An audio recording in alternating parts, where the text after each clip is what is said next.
I know lots of faces out there, lots of friendly faces, lots of new faces. So thank you for coming tonight. My name is Sue Greenway, and as Jeanette mentioned, I am a member of the local chapter of the Ice Age Trail, which is referred to as Superior Lobe. I've been a member there for about 5 years, and I've been an officer within that organization as a part of, I am the treasurer. And a couple of years ago, somebody came up to me and said, Sue, you would make a fantastic board member. And it was like, well, what does that really mean? And they said, we need somebody to represent the Northwoods area of the Ice Age Trail on the overall board of directors. So the overall, there's like 15 board of director members, and about 13 of the 15 are from the southern part of the state, so they have a whole different slew of issues than we have up here. They don't have bear, they don't have the wild woods that we have, they don't have nearly the bugs, but regardless, they also don't have some of the beautiful, beautiful things that we have going on the trail up here. So I became a member of that board, and have been doing that for about a year and a half now. So my purpose tonight is twofold, actually threefold, or 2.5-fold at this point. I want to talk a little bit about the Alliance in general and the Ice Age Trail in general, and then I want to talk mainly about my experiences hiking the Ice Age Trail last summer. And then I am going to show you a slide deck at the end. It was set to this amazing music, but we can't figure out the audio. So you guys can just hum along to the 500-mile song when we get to that point. The other thing is, please feel free to ask questions anywhere along the way. I'll try to pause, but if I start talking too much, just raise your hand, and we can field those questions as they go. So anyway, the Ice Age Trail is one of 11 nationally designated scenic hiking trails in the United States. We've all heard of the really big ones. There's the Appalachian Trail on the East Coast. There's the Pacific Crest Trail on the West Coast. And one of the longest is the Continental Divide Trail that goes from the border of Mexico to the border of Canada. That one is about 3,200 miles long. Then there is also one that is called the North Country Trail that basically goes from North Dakota to the Adirondack out in New York, and a big part of that goes through Wisconsin, so it's not too far from us here. Anyway, the Ice Age Trail is the one that's near and dear to my heart and old school. It's where the red line goes, so it starts over in St. Croix Falls and ends up in Potawatomi State Park over in Door County, or near Door County. But anyway, that's what I spent last summer doing, is hiking that Ice Age Trail, and it was a lot of fun. But here locally, what we have is we have our Superior Lobe chapter, and we do advocacy for the trail in the area. We work to get kids out on the trail in the area. We work to get young people out on the trail, old people out on the trail, medium people out on the trail. And another thing that we are working on is to the Blue Hills. How many of you are actually familiar with the Ice Age Trail in this area? Lots of you. So the Blue Hills chapter, which is over in Russ County, just on the other side of Rice Lake, when that was built, it went through the easiest route, and it went through some really less than gorgeous trail area. And so now, after all of these years, the decision has been made to reroute that trail. So the Ice Age Trail Alliance is in the final stages of approval to reroute a 20-mile trail segment. And it's going to go through the Felsen Meres, it's going to go through Gundy's Canyon, it's going to go through just those absolutely beautiful areas of Russ County where there are currently no trails at all. So that'll be starting in about 2 years, and it will probably be a 5 or 6 year project. So a couple of things. In 2 weeks, and we got flyers up here, we are hosting an event over at Agonic in Rice Lake. This isn't a fundraiser event. This is nothing more than come and hear about this trail and what's going on in the Rice Lake area to help support that trail. Then the other thing that we have just started, and again there's flyers over there, is a Ice Age Trail Hiking Club. So this meets every 2 weeks through the end of August. We had one 2 weeks ago. And we we did parts of Bear Lake, some ladies over here.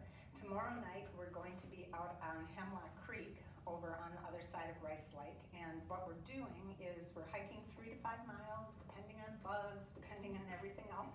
And then we're going out for a bite to eat and maybe a beer or a soda or whatever you want afterwards. And frankly, the going out for drinks afterwards was almost as much fun as anything else. So if anybody is interested, tomorrow night we're going to start at 6.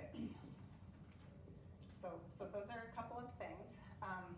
The Ice Age Trail itself has so much going for it, and I'm going to really kind of get into that as I talk about my experiences hiking. But one of the things that I got to do a couple of months ago that was just about as much fun as anything I've done. If you guys are familiar with the school system here, they used to take the 6th graders up to Wolf Ridge in northern Minnesota. Well, that's changed, and they are now going to Scoutland instead of Wolf Ridge, and the program is now called Beaver Ridge. So I and a few other people got to go speak to this group of 6th graders for 45 minutes. I don't have kids. I have never taught, and the guy who was putting this together said, "Oh, you'll figure it out, just do it." So I'm talking to some of my teacher friends, and I was like, "Well, what are you going to do?" And I said, "Well, I'm probably going to talk to him for 45 minutes." And they said, "Oh my God, they'll eat you alive. Here's what you need to do."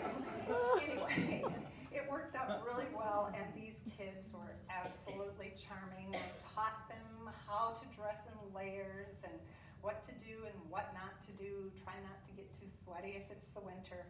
And a couple of weeks ago, I got some thank you notes. And seriously, this is like an art link letter. Kids say the darndest things moments. Well, the first thing I said is, I am, this old lady. I'm like your grandma's age, and I hiked 1,200 miles last year. And one of them looked at me and said, "My grandma's 95. Not her age." First thing, lots of really great questions from them. But one of the thank you notes says, "I can't wait to get old like you so I can use this information." This one, I think, was one of my favorites too. This young man drew pictures. And here's a little hat that looks like it's some sort of synthetic fabric because he wrote inside, "I also learned that cotton can kill." So, we don't want to do that. And maybe I overemphasize some of the bad things that can happen. I don't know. One of them said, "Finally, I think you are very athletic because you walked 2,000 miles. And, well, anybody who tells me I'm athletic, I'll just say, well, thank you." And then the rest of these are pretty good, but the ones that I'm going to frame are the ones that say, "I think you're very athletic," and the other one that says, "I think you're cool." So anyway, that is some of the types of things we do. So the other thing that I want to just draw to your attention as a part of this whole presentation is this concept of what is it that you want to do with your life. I fell across the Ice Age Trail and I absolutely fell in love with it. And I want to advocate for anyone and everybody who wants to go for a hike. I've got business cards up there. I've got events that we can do. I've got maps. If you want to join the Alliance, I know that there's information up there for that, but I know this isn't for everyone. And so what I really want you to think about is, what is it that you want to do, that you're not getting around to doing, that you're stuck on, that you're saying, I have wanted to do this for 20 years. And what can you do to actually make it happen? Because life is short.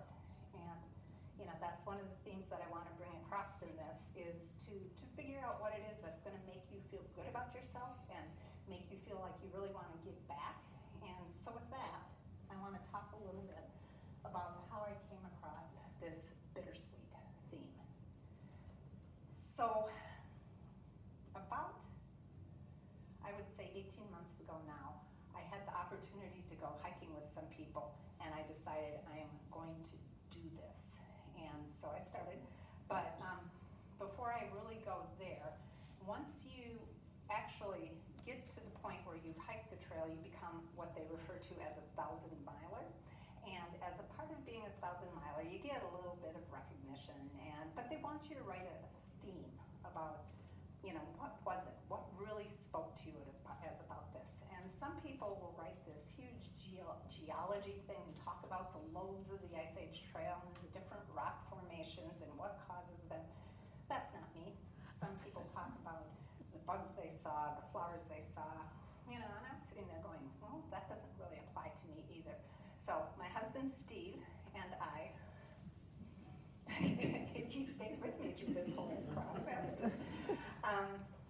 We're out hiking the very, very, very final piece of this, and I would say it was a 4-mile hike that last day, and I'm sitting there and I'm like kind of a tear in my eyes. I'm getting ready to hike that day, and I still was like, I have no idea what I'm going to write in this theme paper. And it was really a 1/4 mile from the end that this thing presented itself to me. And I mean, it really presented itself to me. I had never seen anything like that before. And so I took out my phone, and I, of course, have a little app on my phone, and it's the American Bittersweet. So I thought, that is it. And the first thing that I found was, well, what is bittersweet? Bittersweet is a twining woody vine with poisonous leaves. It bears clusters of small orange fruits with bright red fleshy seeds. Or it is an emotional feeling that is a mixture of both happy and sad. And to me, that was it. The bittersweet nailed it, both those definitions. I saw so many different things and learned so many different things along the way that, it was just, I don't even know what to do with all of these feelings that I'm having right now. So that was a part of what happened. So bittersweet, it was both a literal and a figurative thing that happened to me. Literally, I was done. And the strangest thing, I was sick. I had not had a cold in like 3 years, hadn't had COVID, but about 2 days before I was done hiking the Ice Age Trail, I got sick. And I was supposed to have some friends come and hike with me, and they all kind of were like, well, I have to go to the doctor this week. And this one woman wouldn't even come. We were sharing a VRBO, and she wouldn't even come, like that quilt thing over there. She wouldn't come closer to that. Then she skulked out around the corner, and then the other woman who was supposed to come had an elderly mother, and she couldn't come. So I was hiking by myself those last couple of days, which was really fun, but also bittersweet, right? And then from there, Steve showed up, and we were staying at this great Harley-Davidson hotel, because yes, we also motorcycle, which most people go, that's a weird combo. So, and we couldn't even really go out because I was just sick. But I got the last 1/4 mile in, the last 4 miles in, and I was done. And we still managed to have a good time and do a few things, and I didn't have COVID, and I didn't infect everyone, so life is good. But I got home then. And for the prior 6 months to that, I had been running around with basically what you call a go bag, where I'd come home, it would sit next to the back door, I'd take out my dirty clothes, I'd wash them, and they'd go right back in that bag. And then I might be home for 8 or 10 days, and then I'd go and do it all over again, and I was probably hiking somewhere between 75 and 120 miles every week. So my feet hurt, and I was pretty much tired all the time. But, a part of this whole thing was that it truly was a transition. So it was like I was hiking one day, and I wasn't hiking the next day. And I was so happy to be done, and physically I could do so many different things in terms of putting my stuff away, really putting it away. I mean, actually out of that bag and putting the bug spray on the back of the shelf and pulling out my snowshoes and doing a few other things.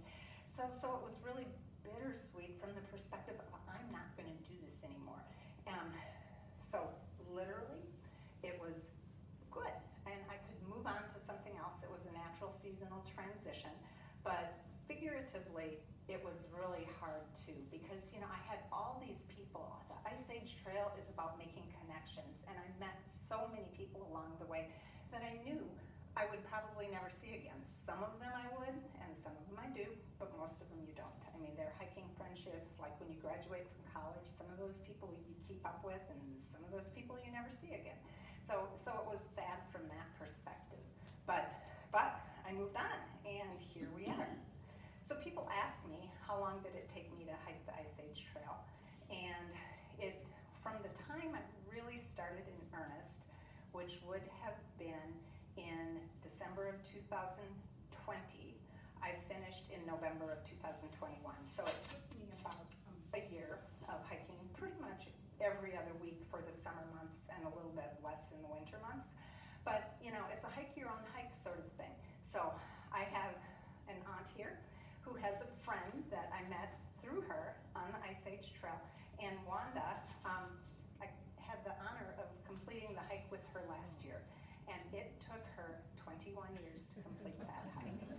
And she hiked her own hike, but the thing is, she probably hiked 3 times as far as the rest of us because she is very active in the trail. She still leads maintenance activities, big maintenance activities, and she gets hikers together and she goes around the state and does projects and all of this kind of stuff. So, I mean, she just hikes and hikes and hikes, but the whole thing beginning to end, 21 years. So, and for her, that was the only way she could do it. For me, it was like, if I don't get this done, I'm gonna go off and do something else and I'll never get back to it. So I just had to remain focused. So that was how I got started. But it goes back further than that, actually. And old school props here. Where it really started was get a library book, read it. About 16 years ago, I found this book. It's called A Walk in the Woods by Bill Bryson, and in it, it's funny, it's charming. It's also a little bit critical of Americans in having to do the grand thing rather than just enjoying life a day at a time. But it is about hiking the Appalachian Trail, and so I thought, how hard could that possibly be? I mean, this will be really fun, hiking a 3,000-mile trail and not being home for 6 or 8 months. And, life gets in the way.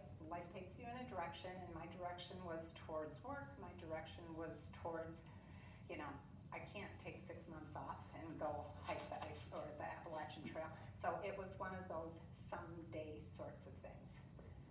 So, good book to read. Really fun. It might motivate you to do something.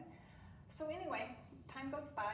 Many, many years later, my husband and my parents are from Baronet, and I'm actually from Baronet. I lived here for 3 months before my parents shuttled me off to Arcadia, Wisconsin, where I lived. My mom grew up in the house that is just north of Bistro, and my dad grew up on a farm out in East Baronet on Sylvan Lake. Well, years ago used to be Pipe Lake, I believe. Anyway, so I've been spending my whole life coming up here.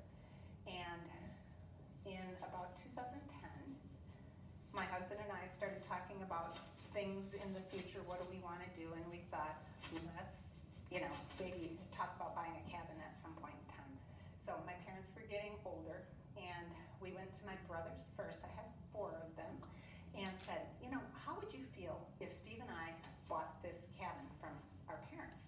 And they were like, oh no, that's a horrible idea. We need to keep this in the family. And so it was clear that that wasn't going to work. They were pretty resolute in their opinion on that. So that's where life takes you in a direction, and divine intervention sort of steps in. So Steve and I, we saw another lot for sale on Sylvan, and we went and talked to the person who was selling it, and he said, you're not going to believe this. That thing has been sale for 8 years, and it closed yesterday. So the second thing, shot. So we actually went to the Cumberland Federal Bank and said, you know what, we're kind of interested in looking at some property here, but we want to do a pre-qualification first. And Walt Vogel, who was the loan officer at that point in time, said, well, I've got a plan for you. How about you get in my car with us? And I mean, he should have been a realtor because he took us around town. But there was nothing that we really wanted. And we ultimately ended up finding a lot out on Granite Lake, right next to the 5 o'clock club. And we walked onto this piece of property and said, this is perfect. We both walked over this hill and went, yeah, this is it. So, instead of being out in Baronet at the end of a 7-mile dirt road, we're right next to the 5 o'clock club, and for the first 4 or 5 years we were here, we probably went over there twice a week and got to know people, and it was really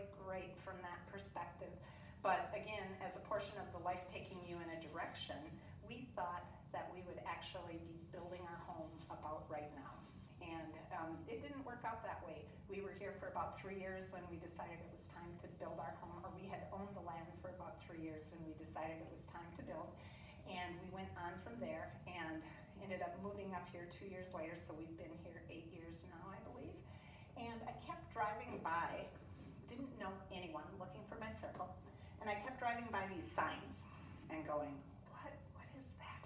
And so finally, being computer literate like I'm not, I went and looked it up, and sure enough, it was one of these long distance hiking trails, and I started looking into the concept of hiking it.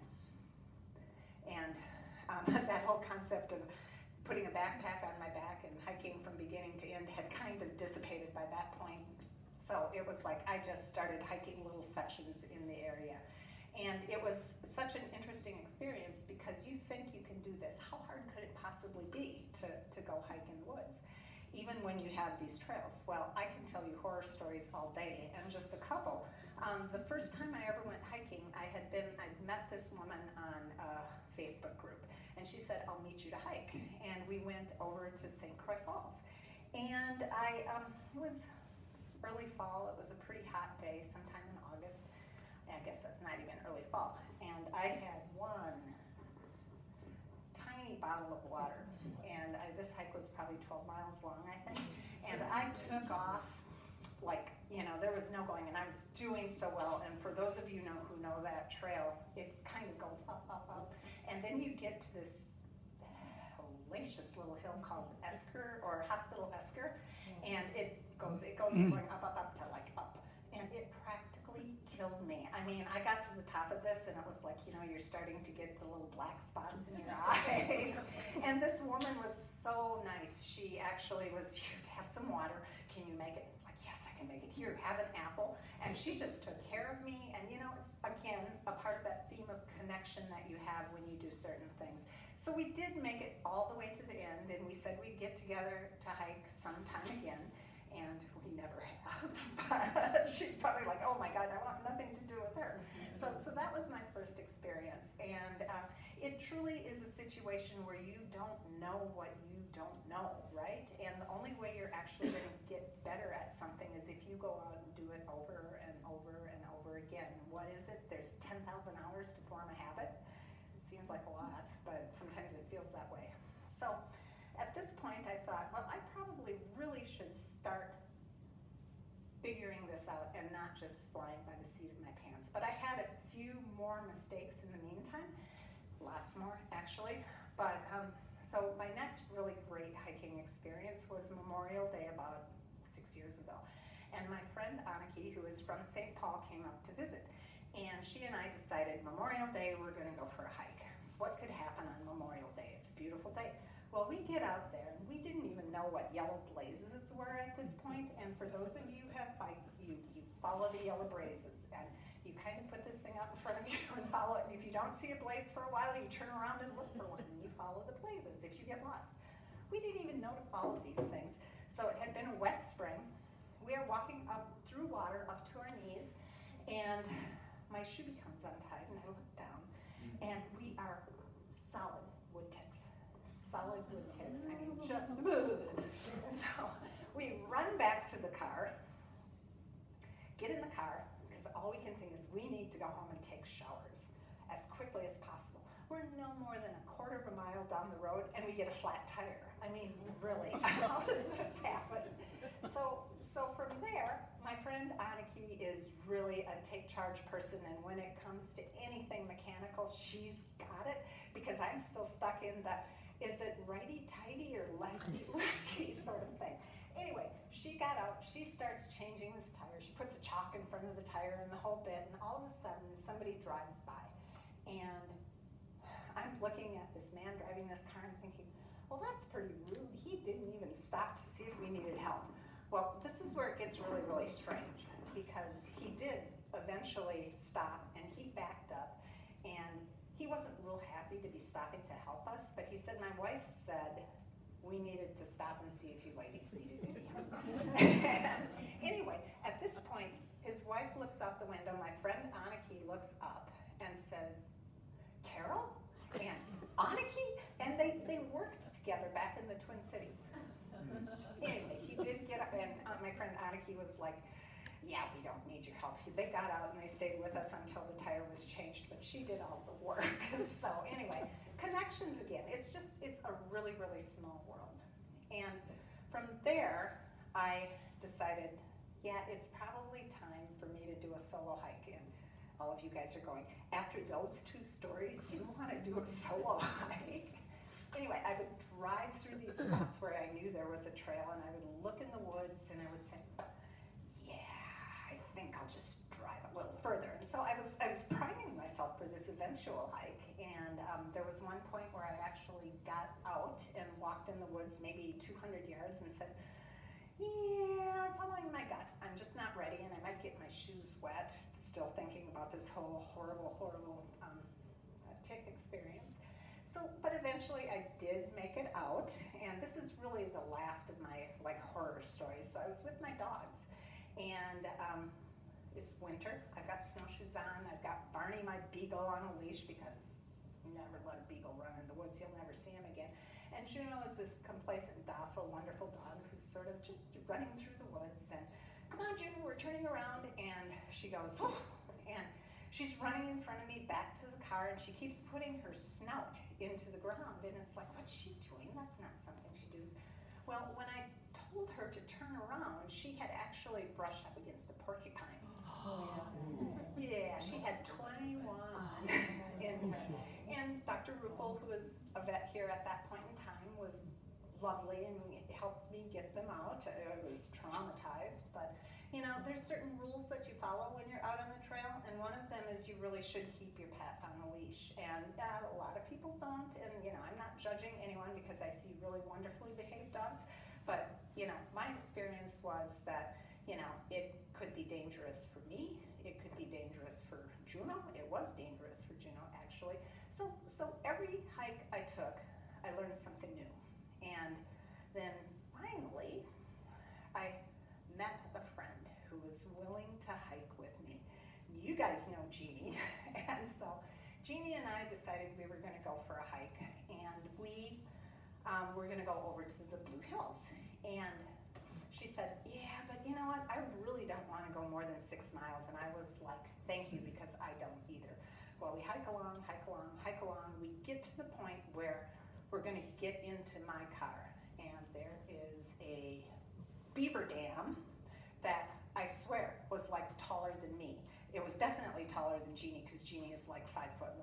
Anyway, we were like, you can't cross a beaver dam. What are we gonna do? We'll kill ourselves if we try to cross that. And we knew there was a UTV trail just down the trail, and we knew our car was back there somewhere, but we couldn't figure out how to get to it. So we never once thought to take our keys out and go beep, beep, beep, beep, because it would have been right there.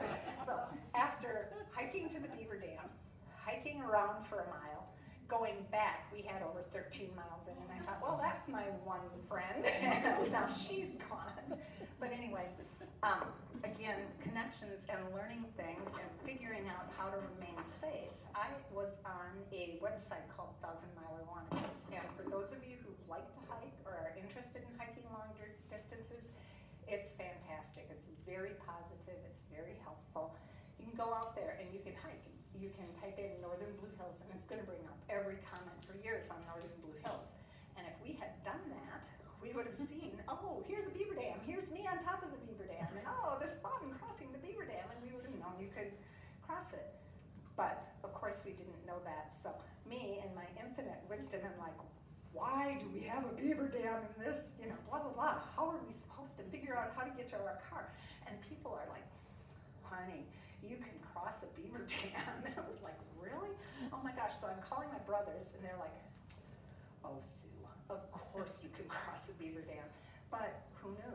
Anyway, the funny part about this was that 6 months later, Jeannie and I are sitting in a conference, and we're talking about this beaver dam and this experience. And this man from California sitting over there was like, you two are the beaver dam ladies? I've been wanting to meet you. So we had a reputation before we even knew we had one. So anyway, those are all of the horrible stories, and none of them learned about blazes. I bought some books that tell you about the Ice Age Trail, and this one tells you about what you're going to see on the trail. This one gives you more in-depth maps and where your road crossings are going to be, and then there's also apps now that you can get that. I mean, these apps are so accurate. You can, basically be walking here and it'll tell you, oh, the Ice Age Trail is 5 feet over that way. So it's really hard to get lost actually anymore. That doesn't mean it's always a pleasant experience, but it certainly is enough to keep you safe. So, and that's probably the biggest thing you can take away from it. We actually took a first aid safety class. Fortunately, we've never had to use it, and one of the things that I learned is it's important when you're hiking. If you're not 100% confident, they encourage you to go in pairs of 3 with 3 people. So if you really did run into a major problem, you could have one person to stay and one person to go for help. And I personally like hiking with healthcare professionals because then I can go for help. They can take care of all the splinting and whatnot. So anyway, those are some of my my experiences. So how I went from these day hikes that were like 7 miles long to hiking sometimes as much as 20 miles a day, which frankly in the long distance hiking world is nothing, was that Bob held my connection through the local chapter of the Ice Age Trail here, called me one day and he said, hey Sue, there's a bunch of women coming up from the southern part of the state. I bet you'd really enjoy hiking with them. So I went and I did, and we had a fantastic time. And that 2 days of hiking with them led into being invited to go up to the Taylor Falls area and do some hiking on some of those trails over there, which frankly I was very fearful of because they're further north than we are, and how bad could that possibly be? And actually the trails over there were stunning. They were beautiful.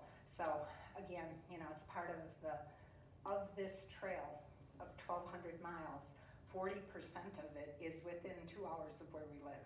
So there's 500 miles of trails between here and Anigo or between here and Wausau, depending on how you look at it. So there's no shortage of really beautiful, really well-maintained wilderness experience trails that you can go out and do. And so I started doing that with these friends, and that second hike that I did with them led into a third one.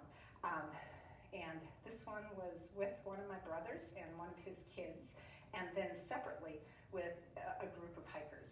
And I had an opportunity to take a look at that picture with that group of hikers, and at the end of this there'll be a slide presentation.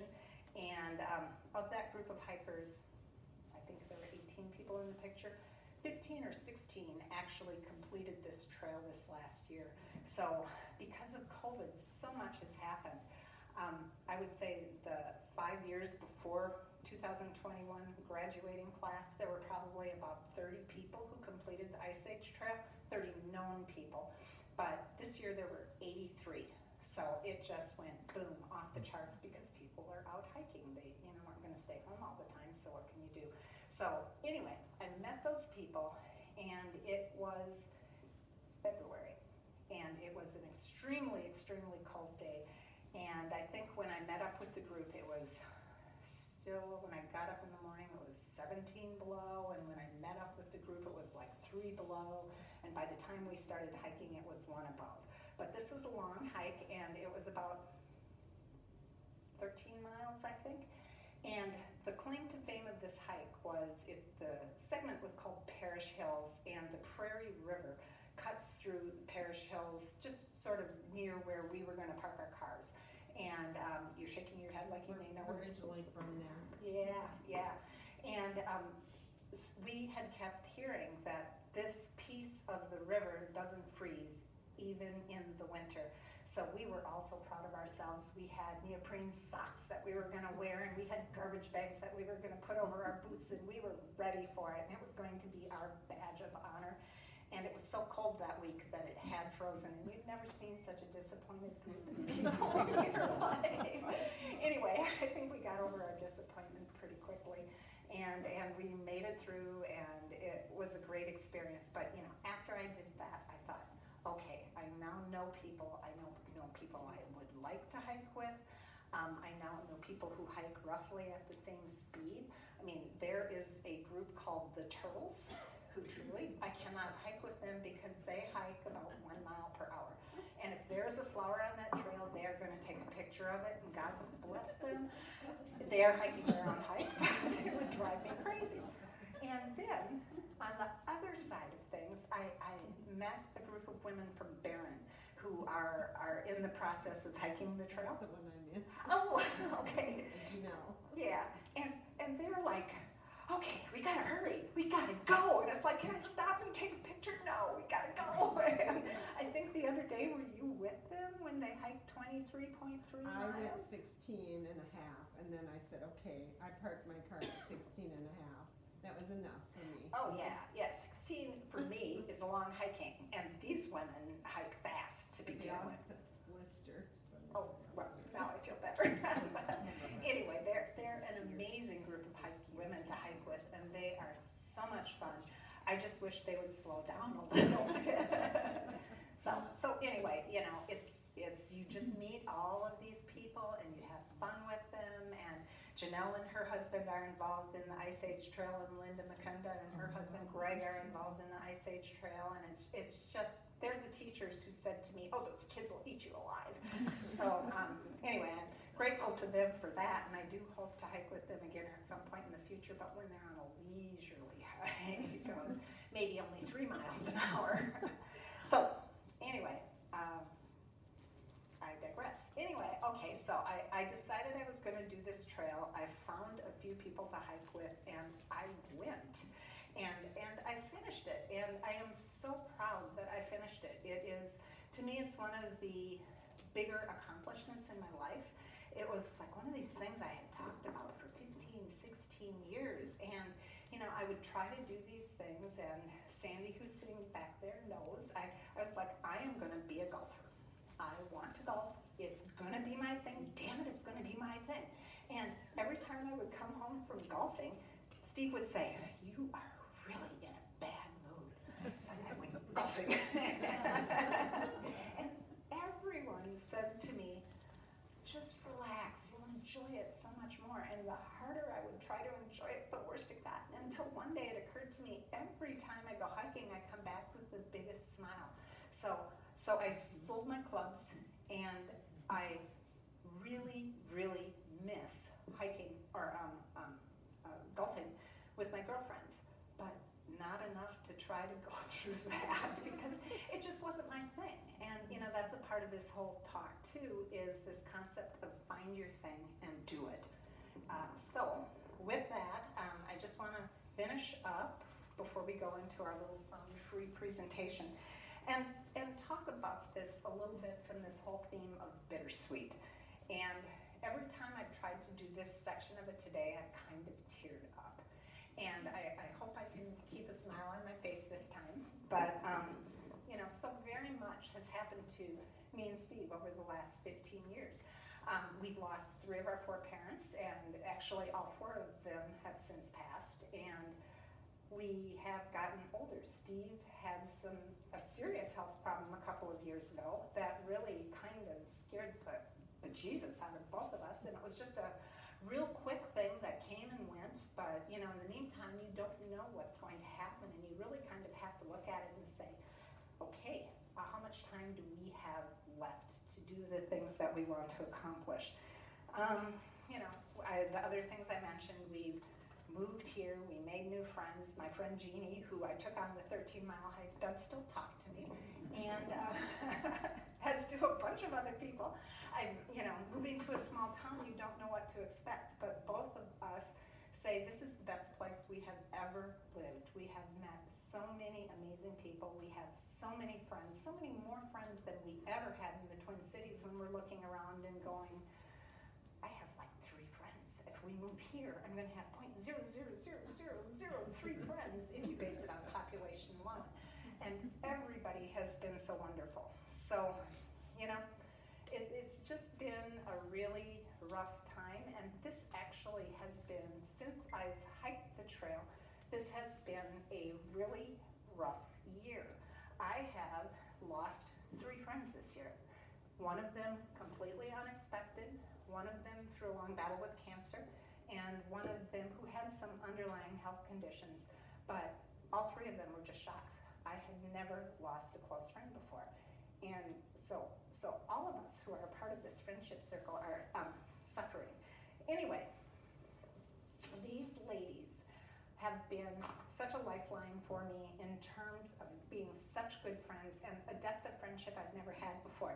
And we were called the Buffalo Plaid Gals because we actually went hiking one time and we were all out in the woods wearing some form of buffalo plaid. And once I hiked the trail, you get a patch for these little areas that you complete. And these women put together a song to the Proclaimers, I Will Walk 500 Miles.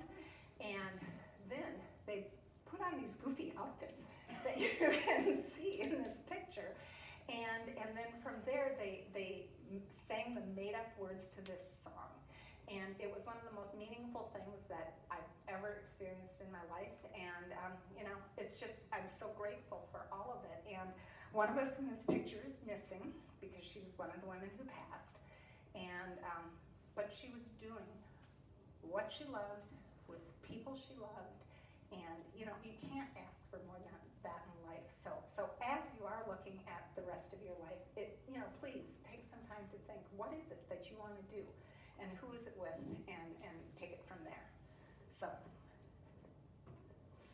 when I did this little song, my friends said, oh, those kids in the 6th grade will never know what that song is. And they were all just, so I wish I could have the music, but it's not meant to be, so. Try something here, Sue. Make sure it's not plugged into the wrong speaker, Alvin, or something simple like that. So anyway, sing along to yourselves.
presentation. I have some time for questions if anyone has them. If there are no questions, there's some flyers, there's some maps. If you want me to send you information or if you want to go on our mailing list, there's a sign-up sheet over there. And that's it.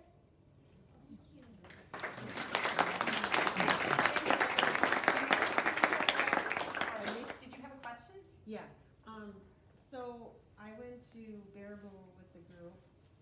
liked. It was just gorgeous. What, is there any segment that you really sticks out in your head that you really thought was the most beautiful?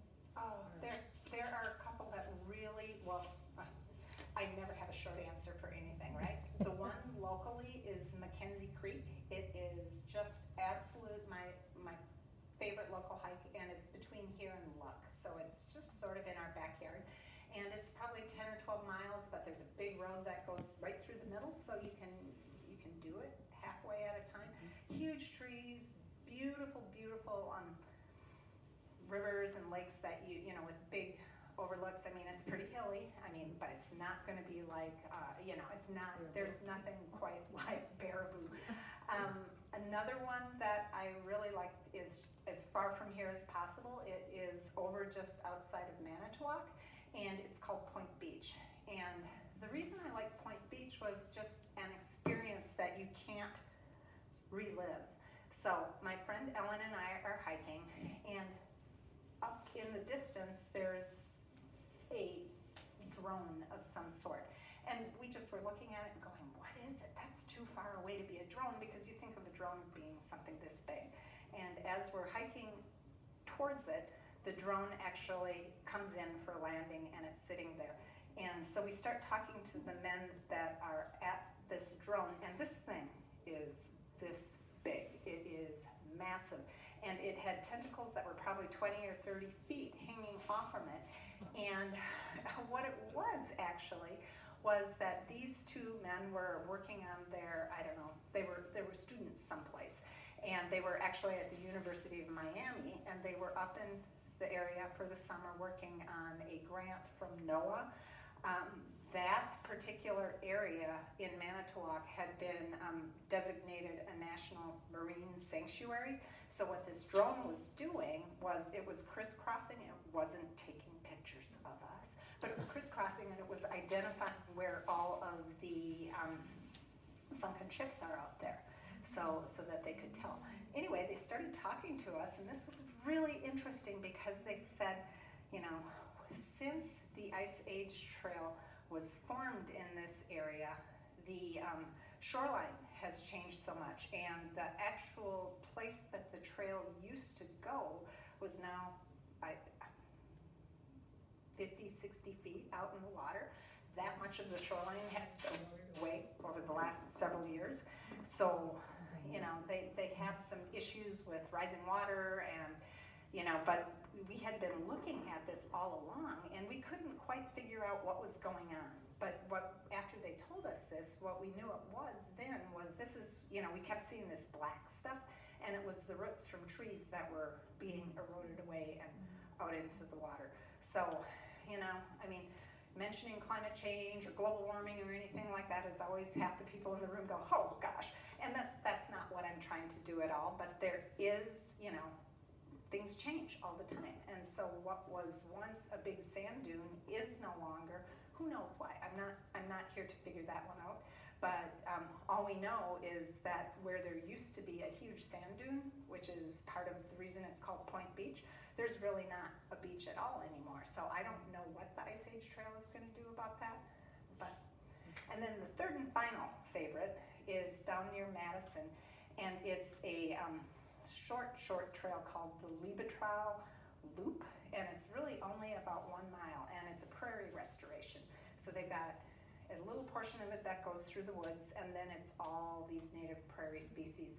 And I mean, I was there, it was probably a year ago this week, and stunning, just absolutely stunning.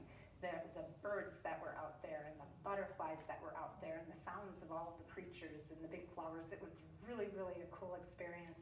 And the only reason I ended up there that day when I ended up there was that I had gotten lost the day before, and I was tired of hiking, so I just went back to my hotel room. And then the next day, instead of hiking, I said, I'm just going to go home, but I'm going to do that one little piece that I missed the day before. And so it was one of those sort of, again, divine intervention sort of things where if I had done it the day before, I would have just, you know, buzzed through it as quickly as possible, because you get so busy saying, I need to do this many miles today. And so that was beautiful. I spent probably an hour and a half in there, walking around and enjoying all the flowers, and I wouldn't have had that experience except for my minor misfortune the day before. So those are my 3 favorite hikes, and they're all very, very different hikes. So, any other questions? So you say you park Yeah, I somewhere, was wondering that. and how do you do that? Do you have something, like when you canoe, sometimes you have a car at the end so you can load your canoe up and go back to the other car. But how do you do that when you're hiking? So there are just generally 3 different ways that people will do that. One of them is people will bicycle shuttle. So when you bicycle shuttle, you always want to bike to the beginning part of the trail and then leave your car at the end of the trail, just in case your bike's going to get stolen. No, but actually the day that I did do a bicycle shuttle, I got back to my car. I had done the way you're supposed to do it, and I got back to my bike, and something had happened to it. The brakes went out or were frozen or something like that. So that would be one way to do it. Another way to do it is an out and back hike, and a lot of people do out and back hikes. But then a third way to do it is to actually have like my husband or a friend take me to the beginning of have me drop my car off at the end of the trail and then take me to the beginning of the trail so I can hike back. The Ice Age Trail Alliance and the local chapters, part of what they do is if you call them and if you go out to the website, if you dig around for a little while, you can find phone numbers for people locally who they refer to as trail angels, and if you give them a few days notice, generally somebody can work with you to say, yep, I'll meet you at Peter and Annie's at 7 o'clock and we'll drive here, and you drop your car, you get in with me, and we'll go to the other trail. And then, there's added safety to that too, because generally what will happen is that trail angel will say, when you get off the trail, just shoot me a note, let me know you're off, and then you can go from there. So those are the 3 general ways. Or, in my case, I hiked with Ellen, I hiked with Barbara, I hiked with a whole bunch of people. But then we would have 2 cars there. So that's it. Yeah. Other questions? When's your next meeting? When's our next meeting? Our next meeting is Tuesday, this upcoming Tuesday, and we are going to meet at the Hagen Ballpark, if you're familiar with where that is. And so I'm going to, anybody on our mailing list will be getting a notification of that probably tomorrow that is coming up. But if that would be something you would be interested in joining us for, by all means, it's a business meeting, not so much a hike or anything like that. So, we always love to have additional people who are interested. But I truly would, if you really want to get the flavor of what we do on the Ice Age Trail, I'd say join us for one of these things. This one, and if you like beer, this one. So, or both of them. This one is at Agonic, and if you've ever been there, it's pretty small. So attendance is limited to about 40 people, and if it would be something you're interested in, you would want to go out and register and get signed up sooner rather than later. But this one is tomorrow night, and this one is the 26th. So that's Tuesday the 26th. So So who's taking care of the trails? oh, we